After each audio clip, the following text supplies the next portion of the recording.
আমার মেয়ের আজকের লাঞ্চের থালি নিয়ে চলে এসেছে। শুরুতেই ছিল ভাত, সাথে ছিল আলু বরবটি ভাজি।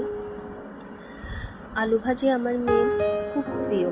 বাসায় আলু ভাজি রান্না হলে আমার মেয়ে খুব খুশি হয়ে যায়। সাথে ছিল ওর জন্য করা একটা গোটা ডিম সিদ্ধ আর রূপচাঁদা মাছের তরকারি, যেটা আমি লাউ দিয়ে একটু ঝোল ঝোল করে রান্না করেছি। সবাই আমার ভিডিওতে একটা লাইক দিবেন আর প্লিজ আমার পেজ একটা ফলো দিয়ে রাখবেন। আরও করেছি ওর জন্য আমি ডাল। আমি সবসময় ওর জন্য ডালটা একটু ঘন করে রান্না করি। সাথে 2 টুকরো গাজর সিদ্ধ, 2 টুকরো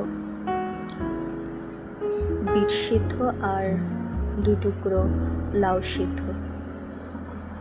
এই আমার মেয়ের সিম্পল লাঞ্চের থালি। সবার কেমন লেগেছে জানাবেন। ধন্যবাদ।